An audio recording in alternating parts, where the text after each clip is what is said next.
Hello and welcome to Not Now in Theaters. My name is Will Turntail and I'm a writer and film fan from California. This episode is all about Walter Hill's Southern Comfort.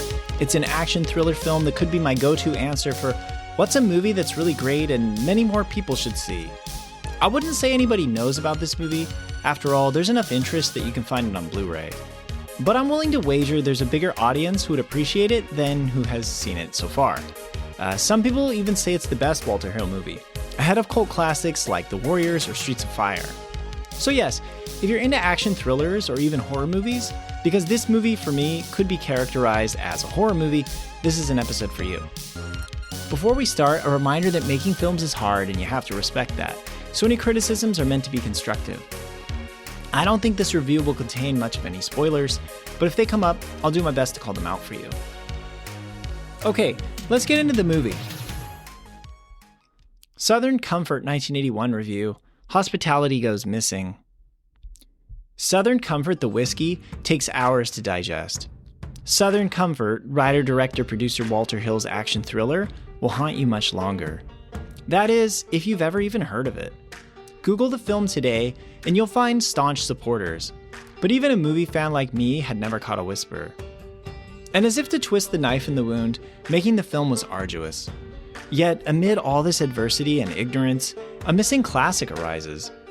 Critics compare the plot to Southern terror Deliverance, and the film has atmospheric shades of other classics like Predator, sans the macho tone, and The Thing, sans the gore.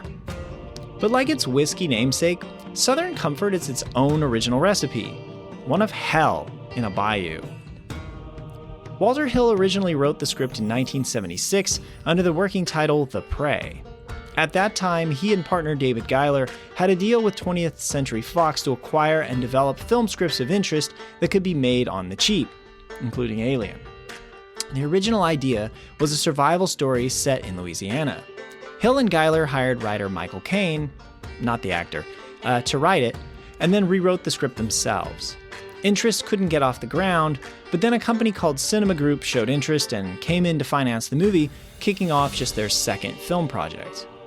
Filming took place over 55 days in the Caddo Lake area of Louisiana, just outside Shreveport. It was a difficult shoot. Making a movie in the bayou in the dead of winter, Hill recalled that in many instances, they'd only have minutes to set the camera because the swamp would give way.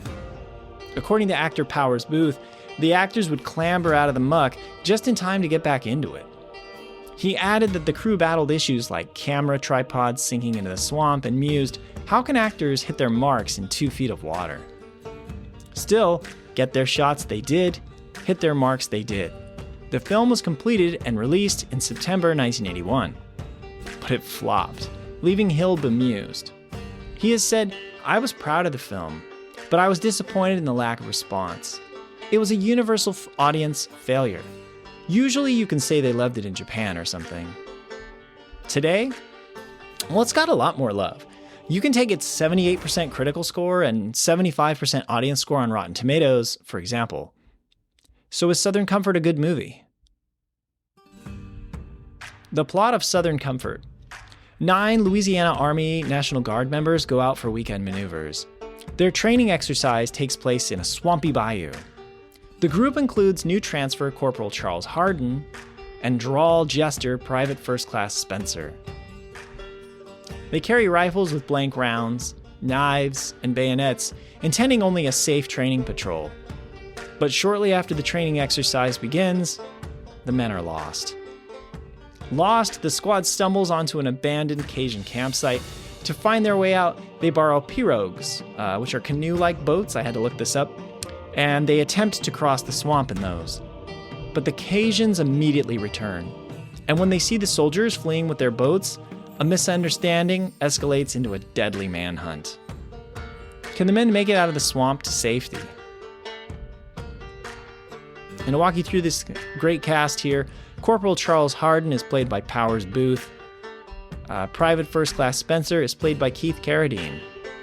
And you can read the rest of the main cast in the transcript. You might even recognize these names, like Fred Ward plays Corporal Lonnie Reese. That is, of course, one of the stars of another great movie that so many people love. Wait for it. Wait for it. I can't think of the name of it. Wait for it. Wait for it. It's not Trancers. Tremors, that's the one. Okay. Anyway, you can check out the rest of the main cast here in the transcript. Fun facts about the cast. There's a small connection to other survival horror film classics in the casting. Sonny Landham, who's a hunter here, later appeared in Predator as Billy. T.K. Carter, who plays Private Cribbs here, played Knowles in The Thing, supposedly after John Carpenter saw him in this film. So it's kind of funny that both of these actors go on to atmospheric, horrific, tension-filled movies after being in this one. And if you want to see a trailer for Southern Comfort, check out the links in the links in this episode section at the bottom of this transcript. I put any other link there too, like screenshots I reference or small clips of this movie. Okay, so let's talk about what's great in this movie. First, it has to be the film's constant tension, which is worth 3 points. There's no hiding in this swamp of knee-deep water filled with bear traps. Though the men take moments to collect themselves or rest, you feel the Cajuns could be out there. And while many films tip their hand, wrapping plot armor around a core or group of core characters, this survival film's only allegiance is to trouble. You believe the movie could have the gall to just kill the entire squad. And no disrespect intended, the film is stocked with excellent character actors and is absent a megastar who no studio would allow to get bumped off early. So the tension is high. There's no solid signal that some will emerge from this struggle, especially without an overpowering presence in the cast you doubt the filmmakers would kill off. Next, it is our squad of 9, mostly angry men, which adds 2 points. The squad's politics, allegiances, and squabbling are written to add drama, yet the characters are not contrived. You feel they could be plucked from the 73 Louisiana National Guard, when the film takes place, and asked to act. The fool Stuckey finds friendship with trigger-happy redneck Reese. Coach Bowden is a problem for everyone because, under duress, he reveals himself to be a madman. Hardin and Spencer strike up a partnership after realizing they are the most capable and level-headed members of the squad. Sims is in over his head, calling for his mama. And then there's Sergeant Casper, who can quote a manual like the back of his hand, but can't navigate or lead for shit. Their shortcomings are believable, their infighting is natural. Next, let's talk the movie's pacing, which adds 2 points. As it pushes forward with the action, the film manages to tug along the character dev. It begins with a lightning-fast roundup of new member Hardin entering the squad, introducing all the group's dynamics, the setups that will lead to payoffs. And as the men move farther into the swamp, they unravel. The threats escalate, the body count rises. But this isn't a film designed like a bum rush action movie. The screenplay manages to pull a few characters aside for a quick chat, give us more about them, and highlight more of the struggle to come. It's a thrilling film that never dawdles. At first we are plodding through the mud, and by its end, more on that later, crashing, frantic. And now for the atmosphere and citizen soldiers, which adds 3 points.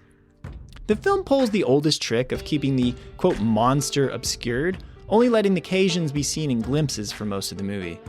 Not knowing what they even look like adds to the paranoia. And on paper, the idea of a few hunters coming after trained soldiers doesn't seem like a mismatch for the squad.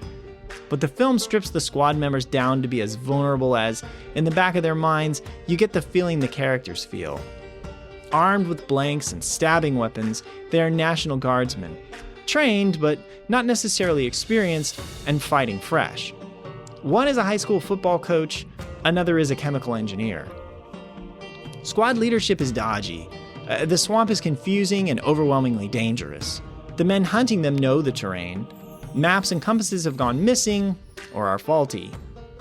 Altogether, it's a bleak, brilliant setup.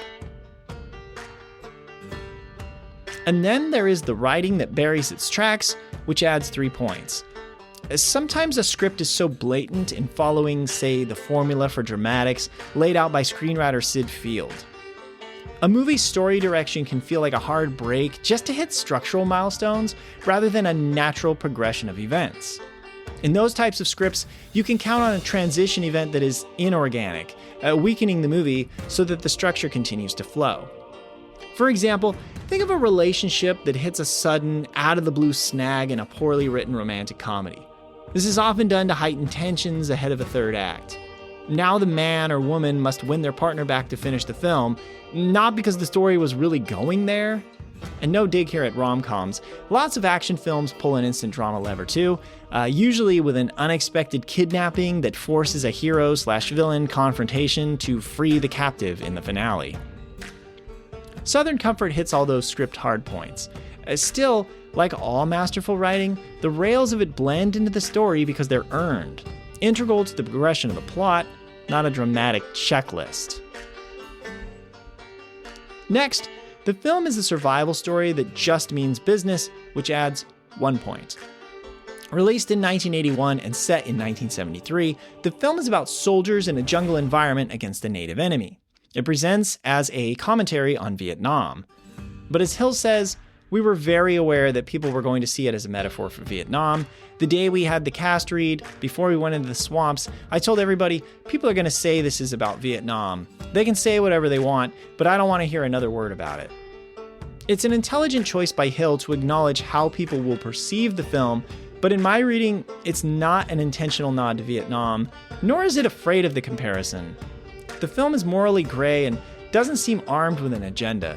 You can read into it as a warning about toxic masculinity or a commentary on perhaps the mistreatment of foreign or indigenous people. But I see it as a straightforward depiction of the dark side of human nature and a struggle for survival. The beauty of it is that any lessons to be learned are pulled from the finished product, not baked into the film's intentions. You know those dinosaur eggs they make for kids with little fossils just waiting for them to uncover? Yeah, the film isn't like that. You might find some truths as you dig into the film, but only when you pull the pieces out yourself. And now for the movie's washed out look, which adds a point. With the production difficulties, you'd have more trouble keeping the swamp out of the movie than putting it in. But that doesn't make the film's composition less of a fantastic end product. Its color palette is appropriately washed, white and gray. Miserable. And like Sergio Leone's spaghetti westerns, The Good, the Bad, and the Ugly, for example, where you would see the flies buzzing and the sweat and the grime on the characters' necks, this movie lives in the mud. And then there's ending things, which adds 4 points. Usually, I would put a spoiler alert on and write up precisely why the ending, edited with aplomb, blew me away. But I was so affected by it that I don't want to ruin it for you. Though just telling you it's impressive sets expectations, I guess. Without giving anything away, it's a masterpiece of nervousness, the payoff the film had been building toward. It's one of those endings that knocked my pulse so high I had to sit still for a few minutes after the film was over, muttering obscenities in the dark of my home theater. A place some would call a living room. So now let's discuss what I didn't quite like. Well, there's actually only one thing. It's called, could it all be that high note? But, it takes away no points. I struggle to find drawbacks for Southern Comfort, but I can say one negative thing about it, though I won't deduct points. The film's last sequence, with its technical perfection and boiling the audience on tenterhooks, is a high note that elevates things. Looking back, while outstanding, the rest of it cannot match that mark of filmmaking. That's like knocking your favorite song, even though it has a badass guitar riff, because the ending solo is your favorite of all time. Things had to lead here to get this good. So altogether, Southern Comfort nabs 19 points. On my scale of let's not watch, should I watch, or go watch this movie, that's easily a go watch rating. Well written and with atmosphere to spare, Southern Comfort is unsettling from end to end, a masterclass in dramatic tension. It's the raw story of man versus man in a battle for survival. The uncertain journey of a group of men out of their depth makes deadly hurdles out of a boggy swamp and the downfalls of human nature. The film escalates until it slams into a conclusion I have yet to watch again because I want to preserve its original arresting suspense. A pure thriller, it won't creep you out or give you nightmares once it's over, but it's a deadly game of hunter versus hunted that is an emotional ride I suggest you take. The Legacy of Southern Comfort. So what's the legacy of Southern Comfort? Well, some sources will tell you the film is a spiritual cousin to Predator. Outside of actor Sonny Landham and the cast of both movies, yeah, you can see how a group of soldiers stuck out in a harsh environment and being hunted is a parallel. Though this movie is so underseen and not commercially successful that I don't think the makers of Predator had it in mind. But maybe they did. And just for reference, Predator came out in 1987, so it was about 6 years later. But Predator is so great for so many reasons, including the fact that it begins as a traditional, macho 1980s movie about overly buffed out, unstoppable commandos destroying the enemy in the jungle and uttering catchphrases. But then it brings them an enemy of their pure nightmares, and the soldiers' machismo is no match until Dutch, aka Schwarzenegger, gets all primal on things. Here, that tone is completely different. It's the hunters and the environment after them. And then there's the aspect of how weak and human the entire group is, which is actually their true enemy, I would argue. So similar setups, but much different films, which makes that spiritual cousin to Predator tag still somewhat misleading to me. Although, if the movie kept its title as The Prey, how odd to have had The Predator and The Prey both come out. I didn't mention musician Ry Cooder's score at all, but it's fantastic, and the internet loves it. Using a lot of slide guitar, Cooder has said he based it on John Lee Hooker's music. If you fire up YouTube and get a link to the theme from Southern Comfort, you'll see the magic in the sparse, echoing notes. I'd put the link here, but I don't know if anyone who has posted it has the rights, so just search for it if you want to hear it. The film has lots of fans, but it still isn't a culture-wide discovery of a forgotten movie type of territory. You will find it on those forgotten classic lists or underrated lists that are out there, including mine, if I made one. Shout Factory released a Blu-ray of the movie in 2014, though I'm not aware of a 4K or other remaster out there. If you're a fan of the TV show Deadwood, well, IMDb's trivia page shows there are connections here. Powers Boothe, Keith Carradine, Peter Coyote, and Alan Graff all played roles in it, and Walter Hill directed some episodes. Walter Hill has referred to this movie as a collective hero movie, where the protagonist is 9 people basically acting as one. It's similar to the Hill movies The Warriors and The Long Riders. It's also similar to other Hill movies in that the group's leader is killed, and then other members have to take over.